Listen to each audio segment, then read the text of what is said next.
So today we are actually finishing up with contracts law. Not forever, just for Business Law 1. We pick up with sales contracts for those of you that go on to Business Law 2, but this is it for contracts law. So then, I didn't realize that you can't even read what I write down in the back of the room, but it's really according to the syllabus. Just make sure that you don't go on reading sequentially. We're actually skipping the mid part of the book and moving on to chapter 45 and 46 next class. So pay attention to that. As I noted earlier, the exam grades are posted, and I told you what the average and mean and all that other good stuff was. I hope folks found the exam to be fair, and so on. I'm happy to give back the exam, answer any questions that you might have. So let's get going today, so we'll have enough time to do that. So what are we doing today? Well, we're doing third-party rights, assignment, delegation. We're doing breach of contract, and we're doing licensing law, and that'll round out what we need to cover for contracts today.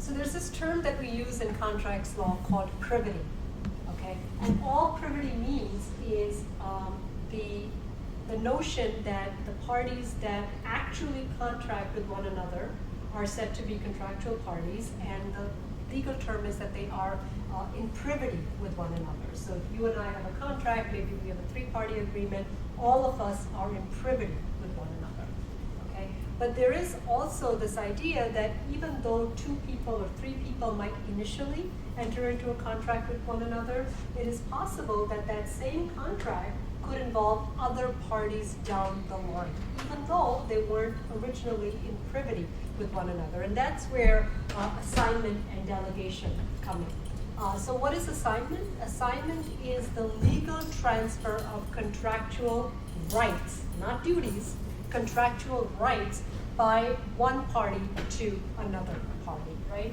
So in the law, we like to sort of define everything and everyone.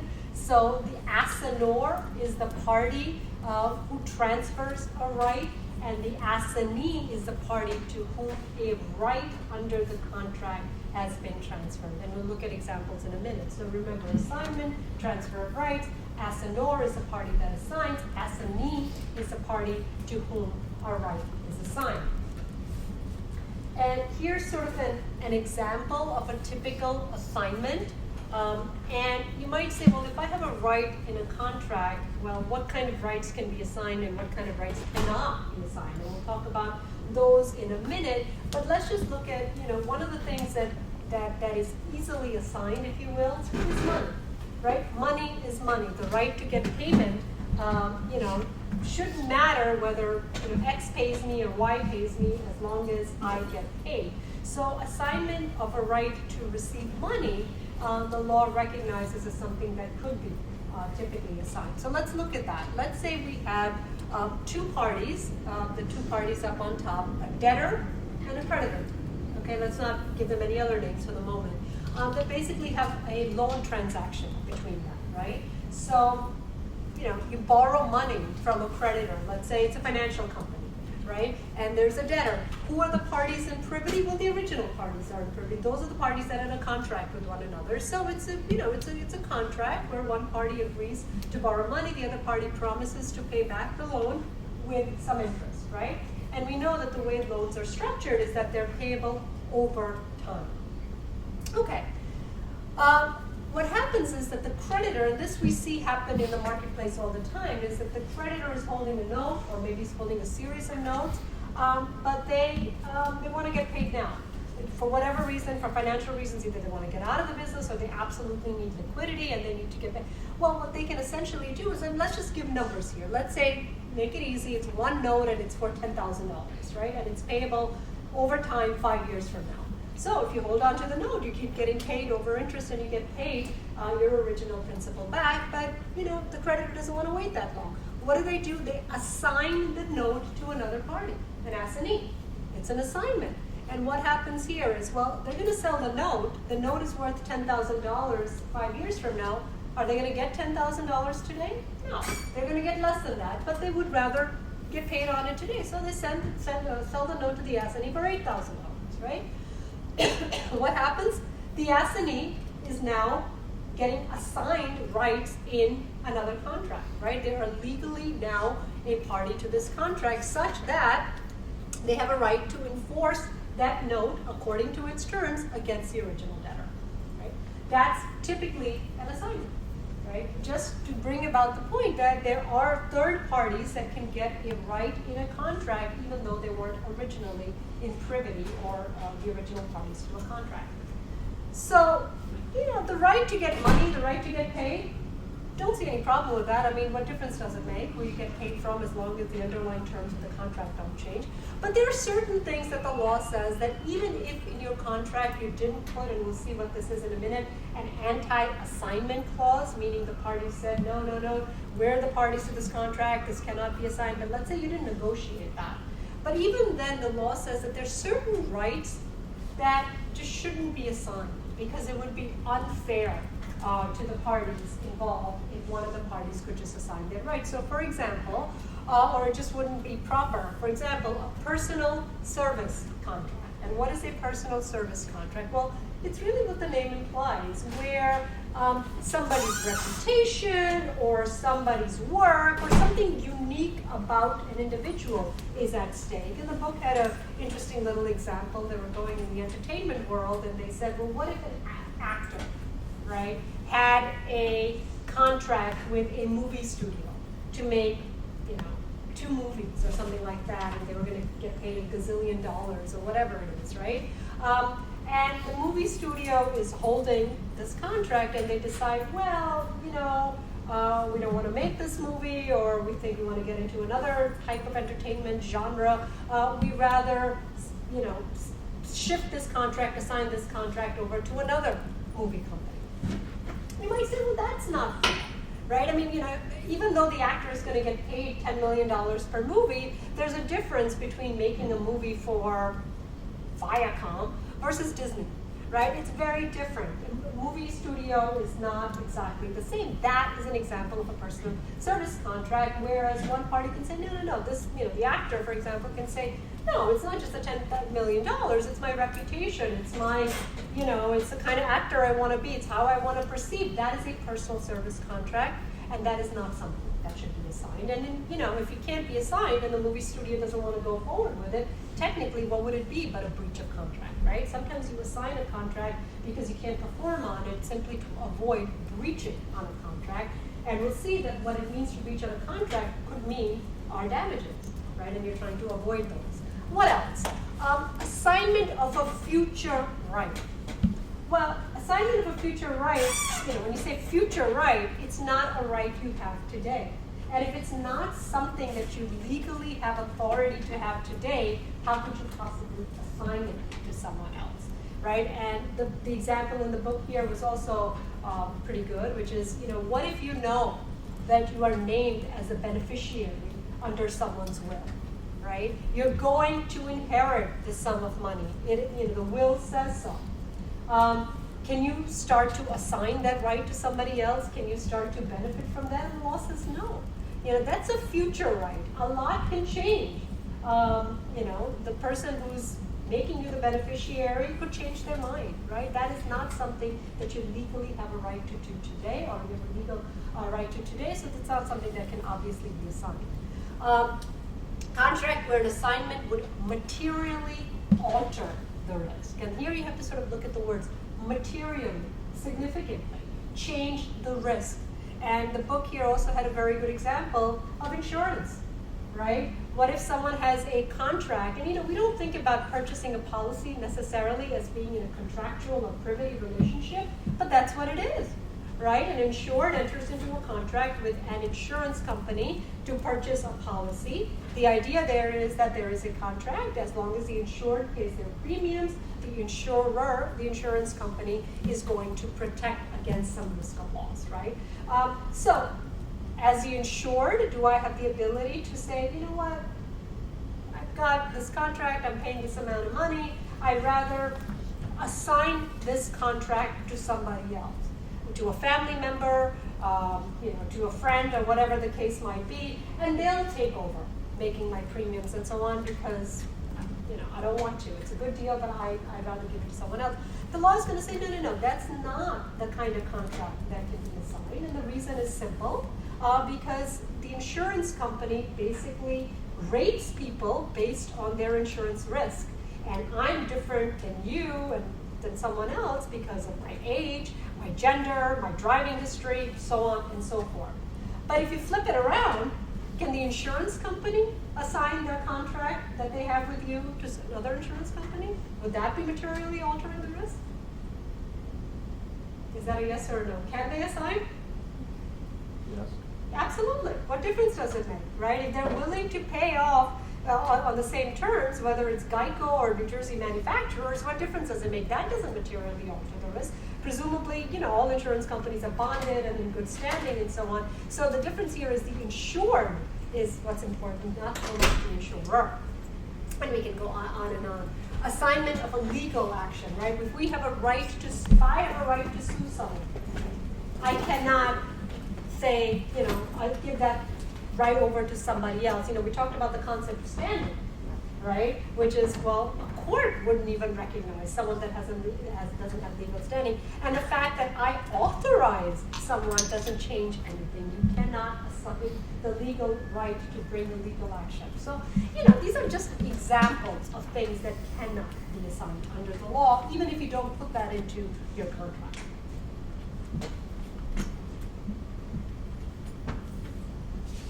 And what happens if you make a valid assignment? So think back to 2 slides ago, right, where we had this debtor-obligor kind of, debtor-creditor kind of a situation, and the creditor assigned a note to somebody else. What is the effect of an assignment? Well, we know that there is one obvious effect, which is it went from being a 2-party contract with party A and party B to remaining a 2-party contract, but with another party. We introduced party C into it. So what happens here is that the assignee is entitled to performance from the obligor. A lot of names, and all it means essentially is that the new creditor has the right to get performance from the debtor, right? Meaning to get paid on the same terms of that contract. The assignee steps into the shoes of the assignor. They get all the rights under that contract that they were assigned. The unconditional assignment of a contract right extinguishes, does away with all of the assignor's rights. So if you put that into plain English, all that means here is that, sorry, I just want to bring up the slide real quickly, is that once the creditor number 1 sells a note for $10,000 to assignee for $8,000, they're out of the picture. They have no further rights in the contract. They got paid off, so basically now it's a contract between party A and party C. B steps into the shoes, C steps into the shoes of B.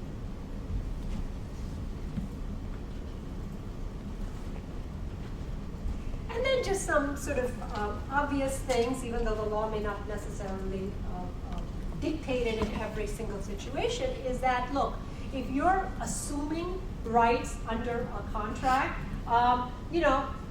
there is this common sense theory that you should let the other party know, right? So obviously, what should you let them know? That the assignment has been made and that performance has to be rendered to the assignee. And just think back, has anyone ever leased a car? I used to get more show of hands, and people are finding that maybe leasing the car is not such a great economic deal. But it was, when leasing first sort of became very, very popular, I leased a car. A lot of people used to lease cars, and I'm sure people still do today. And the reason I bring up the example is oftentimes you lease a car, you lease it for 3 years, right? And you get this little coupon book or whatever the case might be that you're making, payments every month, and you're writing a check out to Chase Auto Finance or some other company. And lo and behold, one day you get a letter in the mail that basically says, throw out that old coupon book. From going forward, your note has been sold to Capital One finance company or whatever, and that's it. All right, fine. You go into your computer and your auto pay, and you change Chase to whatever new address, but you're still making the same payment. The loan terms haven't changed at all, and you don't care what happened behind the scenes. You just know that you have to pay somebody else. That's an assignment.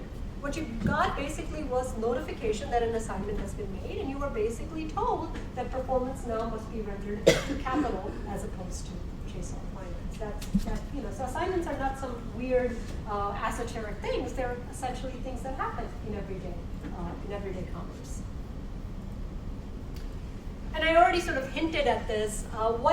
Remember, and I keep sort of stressing this over and over again, contract is a private arrangement. It is a private agreement between two parties, and as long as it is otherwise lawful, the law allows you to negotiate different terms. In fact, as we'll see, it encourages you to come up with different ways in which to mitigate, lessen damages and figure out settlements and so on. And one of the things that it also allows you to do is ask you to consider whether or not you prefer to put in a clause. And anytime you see the word clause, you're just talking about a provision or a paragraph or term, right? So an anti-assignment clause is basically a negotiation under the contract that rights under a contract may not be assigned. And form contractors won't do that. I mean, for example, when you, I guess I can't point to anyone because no one is leasing a car, but when I leased a car, I can tell you this much, I was far more concerned with what the payments were, what kind of features I was getting in the car. I couldn't care less about reading whether or not it had an anti-assignment clause. It didn't bother me.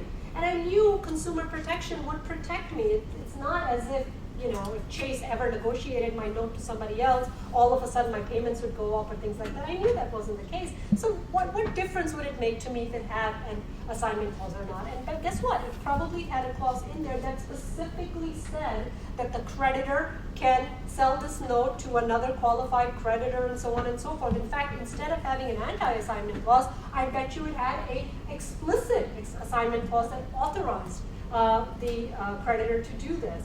But in what instance would an anti-assignment, anti means you cannot assign this contract? Well, it could be where one or both of the parties would rather not deal with another party. So think back to the actor studio.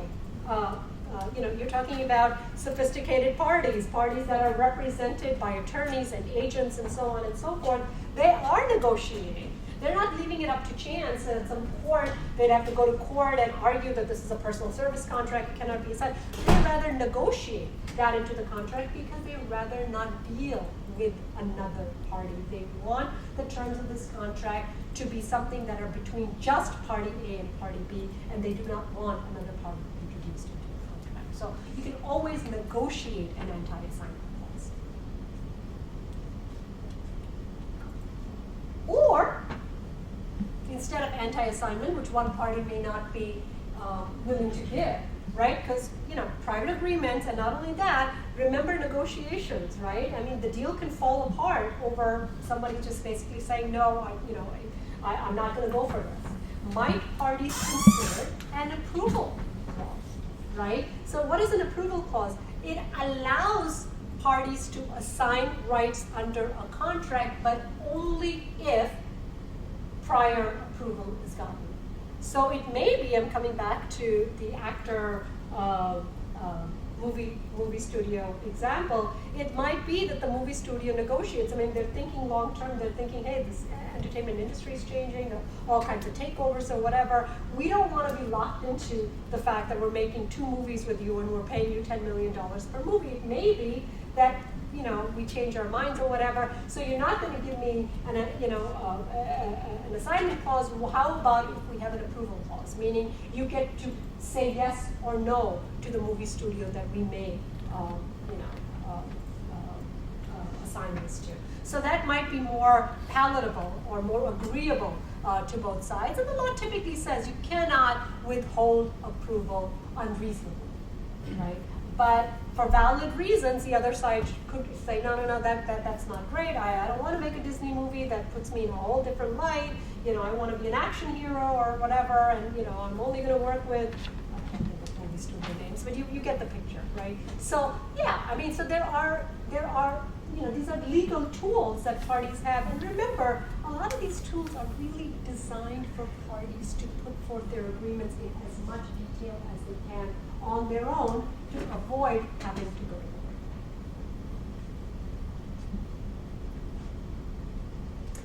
Not going to spend a whole lot of time. I mean, sometimes I even remove the slide on assignments because and these various rules, because what they really relate to are sort of fraudulent scenarios that could potentially happen. And it really does often happen in a creditor-lender kind of thing, because what if, the idea here is that what if a party is holding a note and they're in financial trouble and they're looking to sell the notes to another party and kind of remain solvent and not, so, think back to Chase and Capital, and think back to sort of, illegal activity of, Chase is not just selling to Capital, they're actually getting $8,000 from Capital and pretending that they didn't sell and going on to somebody else and also selling the note just to kind of, that's criminal and whatever. But the point here is that, here's the thing, what if, at the same time that Chase made a deal with Capital, they also went to Citibank and, did the same thing, and the question is, well, who wins? Neither party knew that there was an assignment that came before them, So the law sort of has adopted different rules. Is it going to be the first party that was assigned, or is it the first party that got notice, or is it the first party that got some kind of a benefit? So there are all these potential rules, American rule, English rule, that's a lot of detail. So the point here is that it is potentially possible that even assignments can go awry. And the point here is that, these are legal disputes. This can happen. Who wins? And there isn't a hard and fast rule. Courts in different jurisdictions employ different rules, but they're also struggling because as far as the assignees are concerned, nobody did anything wrong, right? And they're struggling with whether the more fair rule is the rule where somebody got noticed first, or is the more fair rule in who came first, or is the more fair rule is who benefited first, and so on, and that remains in disorder. So that's really what this slide is all about. And it's kind of out of our scope, but I just wanted to explain that real quickly. All right, the flips, because think about a contract. In a contract, someone has rights. The flip side is another party has a duty, right? So right to receive something under a contract and a duty to perform under a contract. So if rights can be assigned, duties can be delegated, right? So let's talk about delegation. And don't shoot the messenger, but you wind up seeing even more terms, because we had assignor and assignee. Now we've got delegator and delegatee, right? You start to see a pattern. I'm not going to punish you with having to remember so much terminology, but you see it kind of naturally follows, right?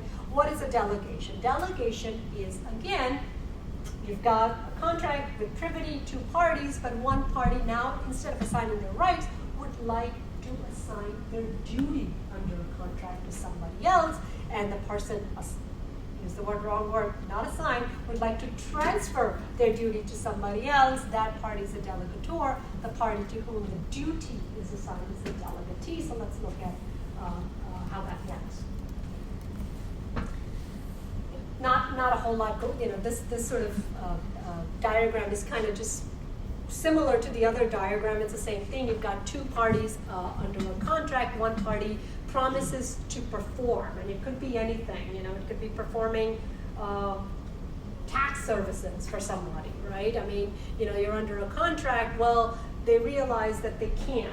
They've got too much business, or they're moving out of the area, or whatever the case might be. They'd like to delegate their duties under that contract to somebody else. Well, the idea here is, to the extent that the contract allows them to do it, basically same thing is going to happen. This party is going to step into the shoes of the original party, and now the contract, the duty of performance, goes from this party to that party, right? It's really the same idea as an assignment. But we sort of come back to the same thing. Well, maybe you negotiated an anti-delegation clause, maybe you didn't, but the law recognizes that in certain instances it would be unfair, improper, not illegal, but just not right under the circumstances, because it doesn't meet the expectations of the original parties, and certain duties should not or cannot be delegated. For example, back to personal service contract that calls for personal skills, personal discretion, personal expertise. And you might sort of come back to the entertainment industry, right? I mean, think to, here we are in Newark, and what do we have here? We have NJPAC, we've got Prudential, right? We've got all kinds of shows, comedy shows, and concerts and things happening. Well, I mean, these venues negotiate, enter into contracts with performers to, and pay them oodles of money to come and, hold a concert on a particular night. So let's say NJPAC, I know, I have tickets to see Jerry Seinfeld in December, yay, at NJPAC, and I'm really, really looking forward to it. I mean, that's my generation, right? I mean, I'm all about Seinfeld, and I'm very, very excited. But let's say, Jerry, does a lot of touring or whatever, all of a sudden gets stage fright and says, I can't do this, I'm not going to do this. I'm going to delegate my duty. I know I'm under contract, right? So if you don't show up on that night or whatever, I mean, there are millions at stake, not just that, I mean, you're disappointing fans at the same time, and he delegates his comedy routine to pick another comic, right? Pick somebody, Jay Leno, right? What's wrong with that? I mean, someone of the same sort of genre, whatever, but is that fair? Is that a proper delegation? Maybe to certain fans it would be okay, but to the vast majority of people, it's a different sense of humor. It's a totally different thing. That is really requiring, there is no other comedian like that, and you can put in any entertainment name or whatever. If NJPAC agrees, that's one thing. If they're willing to put up with, the angry letters that they're going to get and people demanding their money back and all of that, that's one thing. But NJPAC can very easily say, no, that's not going to fly. You're in breach of contract. That is not something you can ever delegate. And you can bet that a lot of these venues, when they negotiate, actually put in something and say, you cannot delegate your responsibility to perform on that night to anyone, even if you consider them to be your equal or whatever the case might be. So anything that involves personal skill, personal discretion, personal expertise is not going to be something that can be delegated. Contract whose performance would materially vary if duties were delegated, right? The same kind, where performance would materially, significantly vary, meaning change. And the book had an interesting example where, I don't know if it's the exact same example, but I can maybe change it up a little bit. Cosmetic surgery. I'm not suggesting any of us would do something as vain as that, but it's conceivable, right? So, so this is not, so someone enters into, let's say it's not insurance, it's, fee-for-service type of a thing for, the best Beverly Hills plastic surgeon to perform some sort of a nose job or whatever the case might be, right? And that surgeon's very busy. He's got all the celebrities after him. Can he, delegate that duty to do the exact same procedure to one of his colleagues? Someone in his practice who's board certified to be a plastic surgeon. No, I negotiated with the best of the best. Not me. Someone else is vain and really would bother with such a thing. No, absolutely not. Those types of things cannot be delegated because yes, it's a physician with the same license and the same accreditation, you would think, but there's a huge difference in terms of the performance of those duties because again, the reason these people are so sought after is because of that, that 1% that makes them, above and beyond anyone else. So yeah, there's certain duties that the law says would be unfair, unjust, and not right for one party to transfer their obligations to do something to another party.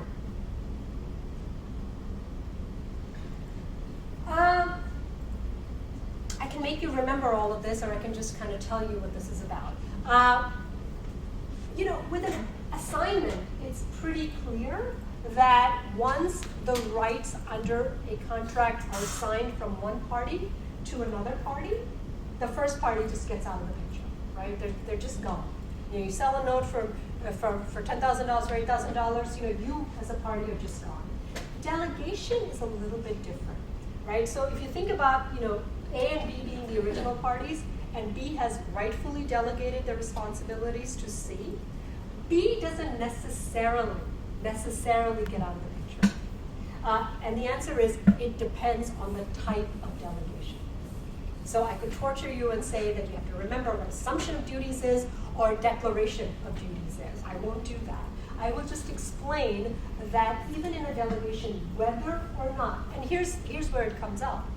You know, party C is agreeing to do something on behalf of party B because of a delegation.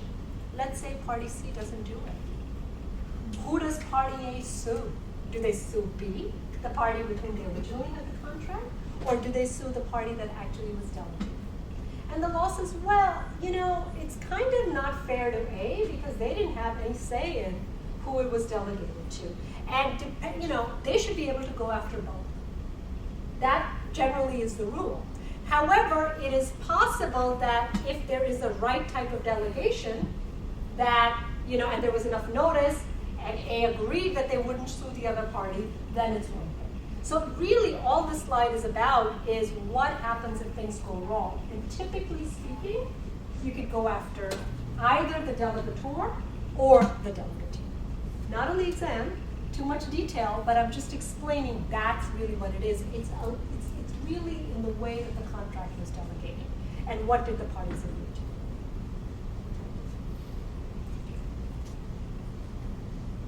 None of this should be looking all that foreign to you, right? Just like there are anti-assignment clauses, there can also be anti-delegation clauses. Why, if I have millions of dollars and if I'm going to, you know, a plastic surgeon and reaching an agreement, do I not maybe negotiate the fact that I will not be paying $50,000 to, you know, your partner to do this procedure? I'm going to negotiate an anti-delegation clause that basically says, either you do it or you're in breach of contract, right? Can you have an assignment and a delegation under the same contract? It's possible. The rights under a contract could be assigned, and then potentially even duties under that contract could be delegated to someone else. It is entirely possible. And again, the point here is that can third parties ever have a right in other people's contract? And the answer is conceivably yes. Now we're shifting gears. Okay, that's assignment and delegation, right? Now let's think about how else can other parties have a right in a contract to which they were not initially privy to. And that comes in the form of third-party beneficiaries. And think about who a beneficiary is, right? When we say the word beneficiary, we think someone who's going to benefit, you know, based on some arrangement, right? A third-party beneficiary. And here we're going to talk about a few of them. I don't love the way that these bullets are kind of put forth. I would say the following way. There are two types of third-party beneficiaries: intended beneficiaries and incidental beneficiaries. Those are the two types. What they've sort of done wrong here is that Donee beneficiary and credited beneficiary are subcategories of intended beneficiaries. So do you follow me? There are two types of third-party beneficiaries. This one and this one, these are just examples of the first one. So the bullets are just a tiny bit misleading. And you'll see as we talk about each of these that that's how it's going to come forward. So let's talk about it. So exactly what I said. Third parties are either intended, and think of the words intended, intentional, right? Or incidental. It kind of is, but it wasn't designed to be that way. So you're kind of getting the meaning right from the words themselves. Okay, let me keep that in mind. So the first category, intended beneficiary. A third party, meaning someone not originally part of the contract, who is not in privity of a contract, but who has rights under the contract, and more importantly, who can enforce the contract, meaning make someone do something under the contract against the promisor.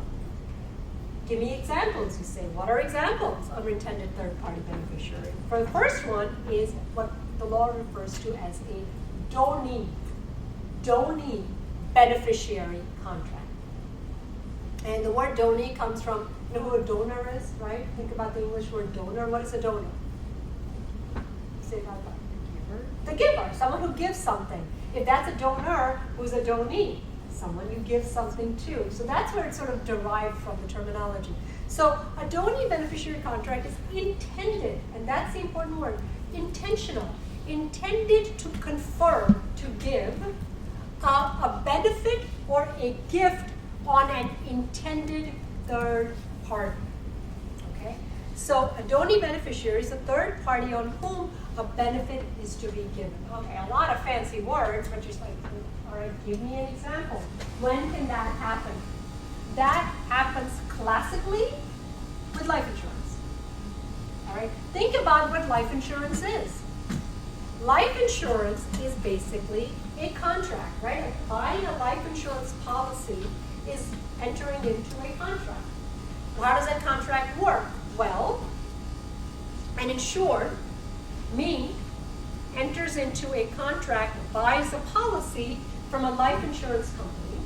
And when you buy a life insurance and you pay premiums every month, what are you buying? What are you getting? You're getting what? Yeah. Money when you die. Right.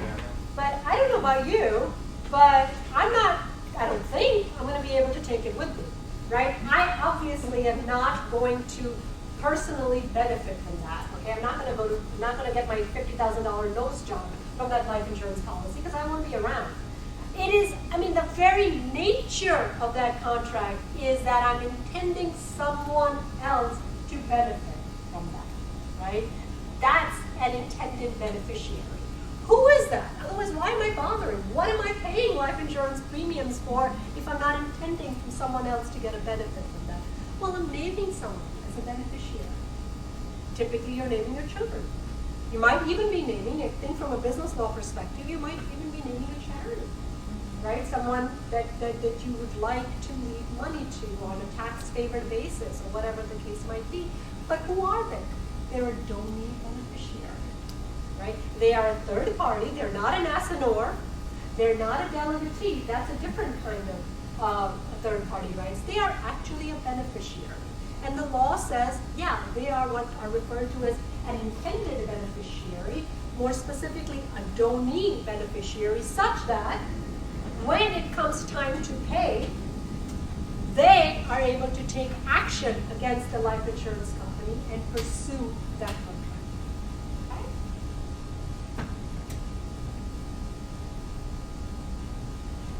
Okay? And another type of a third-party beneficiary is what is referred to as a creditor beneficiary. And this happens, it kind of looks like an assignment in many ways when you look at it. A creditor beneficiary contract is the following. A debtor borrows money. The debtor signs an agreement to pay the money plus interest. The debtor sells the item to a third party before the loan is paid off, and I think they might, there it is. And essentially, you have, there's a lot of things going around. Let me just give a simple example. Right? Someone wants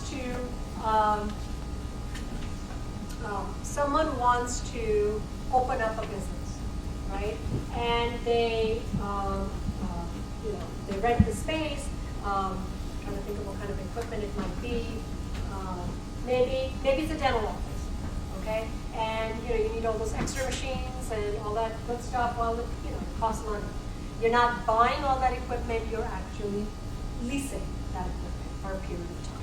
Okay, so I'm the first buyer. I'm the dentist, number one, and I basically get the dental equipment, and I enter into a note with a creditor to essentially pay off that equipment for over a period of time. I decide over a period of time that I don't want to be in practice in this area. I want to move away or whatever. I transfer my lease to dentist number two, who basically steps into my shoes. But we've got a good deal going with the equipment and things like that. It's sort of customized to fit into that space. I don't want to, nobody's going to buy this if I'm going to sort of give back the equipment and now they have to come in and furnish all of the stuff. No. The whole thing is that they're going to basically come in and assume everything, right? So here you have a creditor beneficiary contract in the sense, considered beneficiary? The party with whom I have already negotiated this deal. How are they a beneficiary? Well, they're the intended beneficiary because they basically now have the right to recover payments. And when I say recover payments, all it means is that they're able to get, payments on that equipment over time, not from dentist 1, but from dentist 2, right? It is understood under that contract. It is an intended beneficiary. And of course, all of this assumes that I could have assigned this contract in the first place. But, presumably, as I've said, the right to receive money is something the law says, what's the difference? Whether you get a check from party dentist A or dentist B, what difference should it make? But the point here is that here, the creditor, this equipment company, is intended to benefit from this contract. They are an intended beneficiary. And they're a creditor, so that's an example of a creditor beneficiary. Okay. And indeed, the third party promises the debtor that he or she will pay the remainder of the loan, right? I mean, that's those are the terms that have to be followed. Okay. So remember we said that there are two types of beneficiaries, intended and what else? Incidental. Incidental. So incidental, when something is incidental, even in the English language, it just sort of means, it comes along. It wasn't intended to be, but it just kind of is, right? So yeah, I mean, that's what an incidental beneficiary is, a party who is unintentionally benefiting from someone else's contract. It wasn't the intention, but they're benefiting anyway. Well, that's good, but the point here is that they don't necessarily get to enforce the contract, right? And that's what, I think this may have been the only case in this chapter. This was the Walmart case. What else? I don't know how many Walmart cases there are in the book, but this is another one of the Walmart cases. All right, I just need a mental break or a break from speaking. Did anyone read this case? Involved foreign suppliers. What were the facts of this case? Briefly. Anyone? Well, I think Walmart has certain rules of how the companies should operate outside of the United States. Absolutely, yeah. And they're supposed to keep certain conditions. And I think people who were working at those factories, they were unsatisfied and they... and these are foreign workers. Yeah. So the people who actually were working at those factories were saying that these conditions are not satisfactory or they don't match what the contract is supposed to be, and they were trying to sue Walmart. These workers, and let's put aside our emotions and all that. Of course, we want people to have safe working conditions and all of that other good stuff.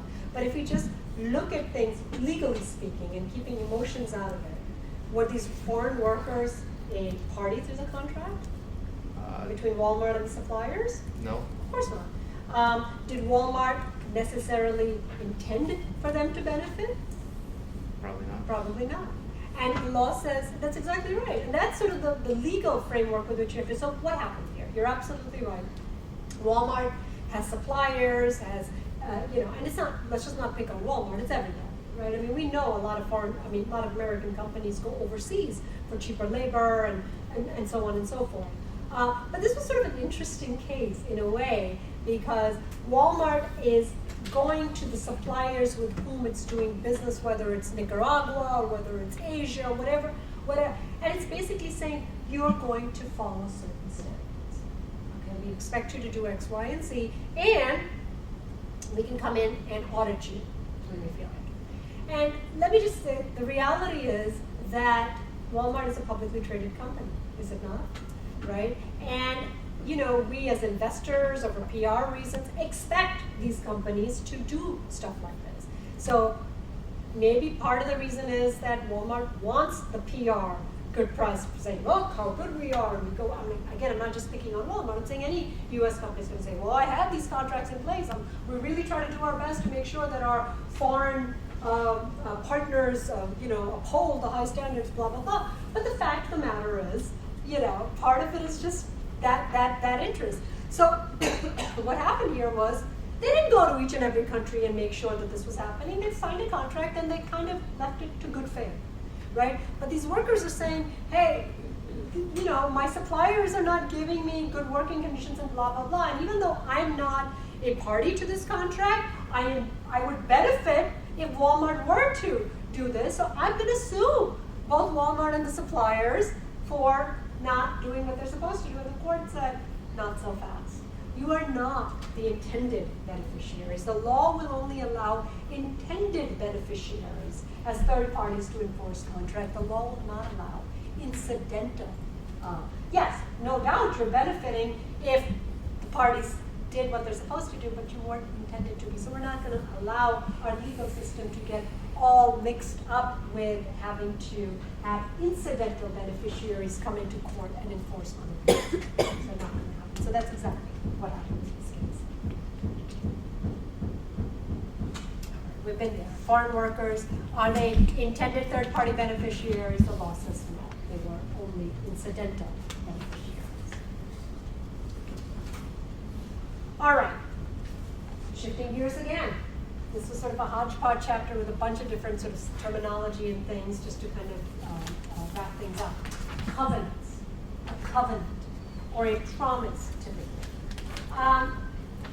Or a covenant is an unconditional promise to perform. So the point here is that, you know, we're just learning a little bit more contract law language. So, and you know, we're just basically now talking about the fact that in a contract, and remember we said contracts can be very, very informal and things like that. You know, all I can say on the back of a paper is, I will do this on this and this date, and we both sign this contract, we have it. But even though I may not use the word promise, I may not use the word covenant, what it is that I'm agreeing to do something. And the law says that if I do not do that, meaning non-performance of a covenant or a promise is what? Breach of contract that gives the party the right to sue me. Okay? So yeah, I get that. And that's, we're just leading up to the next chapter about future contracts. Okay, that's a covenant. What's a condition? Well, I can make a promise to do something, but my promise could be conditional on something. Remember, I come back to contracts are private agreements. I can make them as simple or as convoluted and complicated as I want to, so long as the other side and I are agreeing to it. So it might be that I promise to do something, but I put a condition on it, a qualified or conditional promise that becomes a covenant if met. So I might say, I will sell you this house, or maybe different, I will buy this house if I can get a mortgage, you pass the inspection, I can sell my current residence. You know, when you see that, that is a condition, right? And why do you negotiate conditions? You negotiate conditions to give yourself an out, right? Because you know that if you cannot get a mortgage, you cannot afford to buy this house. So you're not going to just sign the sales agreement without that condition, because otherwise, where are you going to get the money from? If you don't get the money, you're going to be in breach of contract. And breach of contract may, you know, you might be forfeiting your purchase price or something like that, right? So oftentimes, covenants are negotiated along with the condition. And we can't just leave it there. Of course not. This is business law.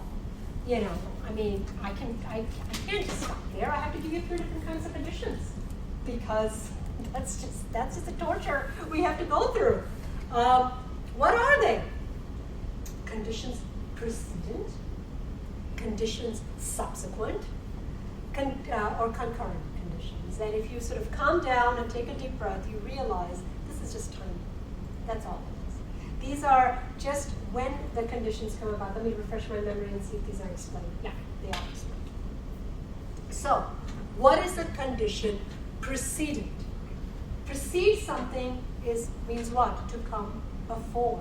Right?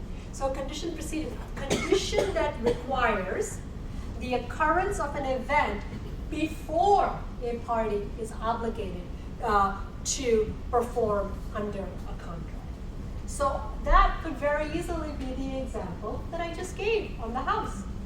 You know, an example of a condition precedent would be, I will purchase your house block number 25, lot number 37, assuming I can get this type of a mortgage under this type of borrowing. If I do, if I'm, and you might say, well, how do I know if you did that? Well, the law looks at two different things. Typically you're going to look at a reasonable person test, which basically says, did you go out? Did you look to see? How many doors did you, how many credit applications did you make? Did you give them, enough of your background, your credit history, blah, blah, blah? That is a reasonable person test. And that's typically what applies, but in some kinds of, certain types of contracts, it might even be negotiated that you have what is called a personal satisfaction test. And this is sort of I will pay you for my personal portrait if I'm happy with the work, right? Who would negotiate that? That is a personal satisfaction test. You're negotiating a condition to payment based on if I'm satisfied. Come on, So normally a condition is judged based on a reasonable person test. So yeah, again, this is almost too much detail. This is what I want you to remember. What is a condition precedent? A condition precedent is basically some event happening before a promise has to be kept. Let's move on to the second type of condition, a condition subsequent. When something happens subsequently, it means it happens after, right? So a condition whose occurrence or non-occurrence of some event automatically excuses the performance of an existing contractual duty to perform. So, think of an example. We're in World Series time, right? So I'm thinking sports, I'm thinking baseball, I'm thinking an athlete that signs a multi-year contract with a sports team, and basically there's a condition. They may trade the guy, they may not trade the guy, but one of the conditions is that it's a 5-year contract with pick some ridiculous number, $10 million a year, right? But there's a condition. If you fail to, drug test, you're out. You have the right to cancel the contract. What is that if not a condition subsequent, right? It is a contract, but the team has negotiated, occurrence or non-occurrence of an event, meaning, two failed whatever, whether they're drug tests or performance enhancers or whatever the case might be, will excuse the performance, meaning the team is out. They do not have to pay you for the rest of your contract. That is an example of a condition subsequent. And a concurrent condition is just basically something that happens at the same time. A condition that exists when the parties to a contract must render performance simultaneously, meaning at the same time. So each party's duty to perform is conditioned on the other party's absolute duty to perform, meaning I will deliver goods to you on October 31st, pending payment due right away, right? Both parties, condition to performance is you provide me the goods, I will give you a check or money order right at the same time. It is simultaneously satisfying the conditions on both sides. Okay. So even though it looked kind of scary, everyone with me on what a covenant is? That is a promise. A condition means that there's some qualification, and that qualification could be precedent, subsequent, or concurrent. Not going to worry too much about when conditions happen. They could be express or implied. Yes, we get that. All right. We're really now just leading up to the next chapter. And the next chapter is about, what is the essence of a contract? The essence of a contract is both parties doing what they said they were going to do under the contract. That is also referred to as performance, right? When is a contract discharged, or meaning finished? Well, it's discharged by agreement, meaning it could be that even, one of the ways it's discharged is both parties do what they say they will. That's easy. But it's possible that it can also be discharged by agreement. We'll see what that means in a minute, by impossibility. Or, gotta throw in some terminology, force majeure clauses. And I hope that this is explained in the next slides, but let's see. Yeah. A discharge by agreement. We could look at all kinds of fancy words, but all this really means is that, let's say, parties to a contract realize that due to unforeseen events, change in market conditions, whatever the case might be, that what they decided on beforehand is just not going to come to pass. Okay? Now, one party could stand on their moral high ground and say, I'm going to sue you. You could do that.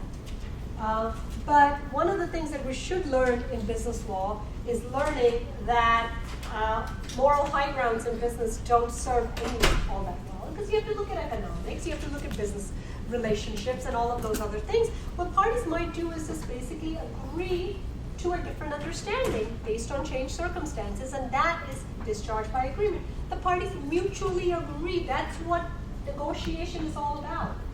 To discharge or end their contractual duties by what? By either mutual rescission, which means what? Mutually canceling the contract, or substituting a new contract, meaning changing some of the terms. And basically, when you come up with a new agreement, the fancy word for that is novation. Lucky you that I'm not going to get this detailed in my exam, but I have to teach this stuff because I have no idea how much terminology may be thrown at you on the CPA exam. So let's learn what novation is so that when you do your CPA prep, it'll come back to you. Novation is the agreement that substitutes a new party for one of the original contracting parties or relieves the existing party of liability on the contract. So it could be, just think about a construction contract, where the contractor says, you know what, I already took too many jobs. I just cannot do this, right? But you really liked the contractor you entered into an agreement with, right? And you really need your job finished by January 1st. You have to. But you realize that there's just no way. There's just no way it's going to happen. You could take them to court and you could get, whatever, or you could be more productive than that. You could just say, all right, they're finding me someone in the industry. They may not be fabulous, but they're pretty decent. They're willing to cut me a deal. So, if there are $100,000 left for me to pay, the new party would do the work for $80,000. Fine. I'm not thrilled, but I'm going to go for it. Because at least I know that my work will be done by January 1st. It won't be done by contractor 1. It'll be done by contractor 2. And I also know that I'm paying a little bit less. So if they don't do as good a job, I have a little bit of money to fix up the job. What is that? That's this. That's novation. That is discharge, meaning the contract has been performed differently and terminated in a different way because we mutually agreed to a different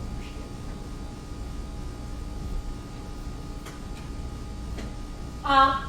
We could get even more fancy and say, what is a novation? A novation leads to what is referred to as an accord or satisfaction, which is basically settlement of a contract dispute by the parties themselves. And believe me, the legal system encourages this left, right, and center. Do not come to court over your petty little disputes. Try to figure them out on your own. It would be so much more appreciated.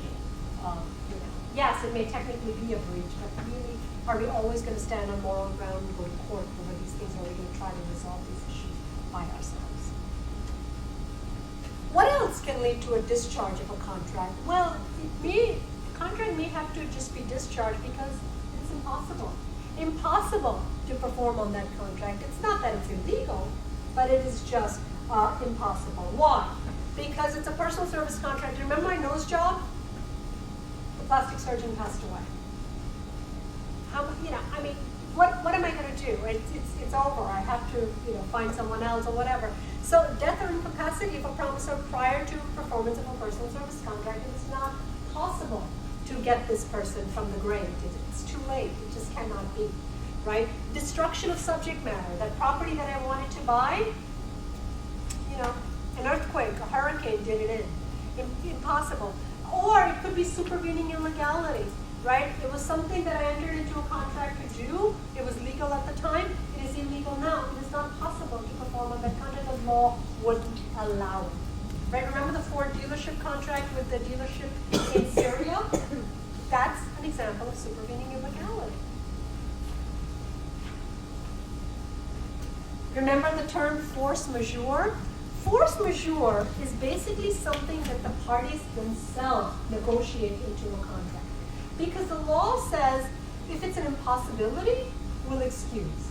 But if it's too hard or too expensive or something like that, then you're technically in breach. So what a lot of parties sometimes do is, depending on the type of contract, for example, let's say I'm in a contract with someone to provide raw materials, okay? And, you know, I negotiate a good price or whatever. But the raw materials that I'm providing, I realize that I rely on conditions. I rely on, the product being available. Maybe it's scarce. Maybe it's agricultural products. I rely on Mother Nature, right, to have good weather. What if I rely on the fact that it has to get from point A to point B? What if FedEx goes on strike? What if UPS goes on strike? What if the United States Postal Service goes on strike? How do I get things from point A to point B? You know, what if, weather-related issues? So a lot of times parties will negotiate. We will make best effort. But if there are circumstances that make it either too expensive or too arduous, I'm not saying impossible, because you could probably pay $1 gazillion and get it, but I don't want to be in that position where I lose money on a contract. I will negotiate ways in which the other party will agree to excuse my non-performance before it becomes a breach of contract, right? So force majeure clauses are a good idea to negotiate into your contract for those things that are within the realm of possibility that won't make my contractual performance impossible, but it would sure make it very, very difficult, and more importantly, too expensive. So let me negotiate that from the outset. What else? We all know what statute of limitation is, right? Of course, we've been through the statute that established the time period during which a lawsuit must be brought. So yes, that could be a reason for discharge. Okay.